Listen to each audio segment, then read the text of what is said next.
सोचे आप 36,000 फीट की ऊंचाई पर हो और बादलों के ऊपर, जहां हर चीज शांत दिख रही हो, लेकिन अचानक प्लेन ऐसे हिलने लगे जैसे किसी तूफान में फंस गया हो। छतें कांप रही हों, सीटें दहल रही हों और पायलट की एक गलती पूरे विमान को तबाह कर सकती है। ये कोई फिल्म का सीन नहीं था, बल्कि ये हकीकत थी। 21 मई 2025 की शाम दिल्ली से श्रीनगर जा रही फ्लाइट 6E21242 की, इंडिगो एयरलाइंस की एक फ्लाइट जिसमें 220 से ज्यादा पैसेंजर्स को लेकर दिल्ली के इंदिरा गांधी अंतर्राष्ट्रीय हवाई अड्डा से शाम 4:55 को श्रीनगर के लिए उड़ान भरती है, जो कि 6:25 पर श्रीनगर पहुंचती।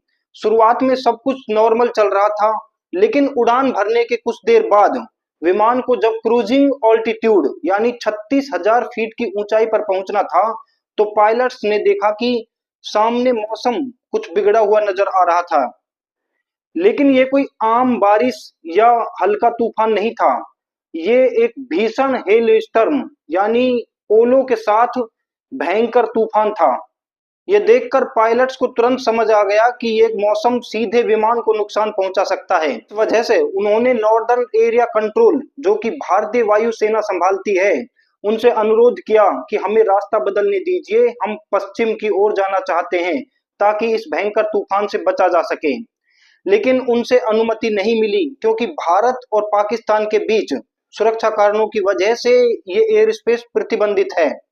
अब पायलट्स के पास दूसरा ऑप्शन था, लाहौर एटीसी से संपर्क करना, यानी पाकिस्तान की एयर स्पेस से होकर थोड़ी देर के लिए उड़ान भरने की अनुमति लेना। लेकिन वहां से भी सीधा जवाब मिला, नो। अब सोचिए, सामने मौत का तूफान है और दोनों देशों से रास्ता बदलने की इजाजत नहीं मिली। पायलट्स के पास कोई और विकल्प नहीं बचा और तब उन्होंने एक बेहद खतरनाक फैसला लिया, उस तूफान में सीधे घुसने का। जैसे ही विमान तूफान के अंदर घुसा, सब कुछ बदल गया। विमान में ऐसा झटका लगा कि उसकी नोज यानी आगे का हिस्सा क्षतिग्रस्त हो गया। पायलट्स ने इमरजेंसी कॉल दी, पैन पैन, जो कि मे डे से थोड़ा सा नीचे होता है, लेकिन बहुत गंभीर सिचुएशन को दर्शाता है। एक समय पर विमान 8,500 फीट पर मिनट की रफ्तार से नीचे गिरने लगा, जो कि नॉर्मल स्पीड से लगभग 8 गुना ज्यादा था। केबिन में पैसेंजर्स की सांसें अटक गई, कोई डर के मारे रो रहा था, कोई दुआ मांग रहा था। लेकिन इन सब के बीच पायलट्स ने नियंत्रण बनाए रखा और किसी तरह विमान को श्रीनगर एयरपोर्ट तक सुरक्षित उतार दिया। श्रीनगर पहुंचते ही विमान की हालत देख सब हैरान रह गए। एयरक्राफ्ट की नाक टूट चुकी थी और पूरा एयरप्लेन तूफान से बुरी तरह ही हिल चुका था, लेकिन किसी की जान नहीं गई। ये हुआ सिर्फ और सिर्फ क्रू की बहादुरी और ट्रेनिंग की वजह से। अब डीजीसीए यानी भारत की एविएशन अथॉरिटी इस पूरे मामले की जांच कर रही है। क्या मौसम की सही जानकारी पहले से दी गई थी? क्या भारतीय और पाकिस्तानी एटीसी को रास्ता देना चाहिए था?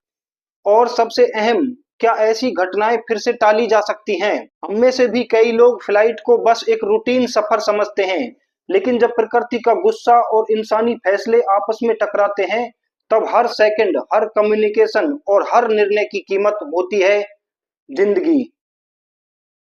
धन्यवाद।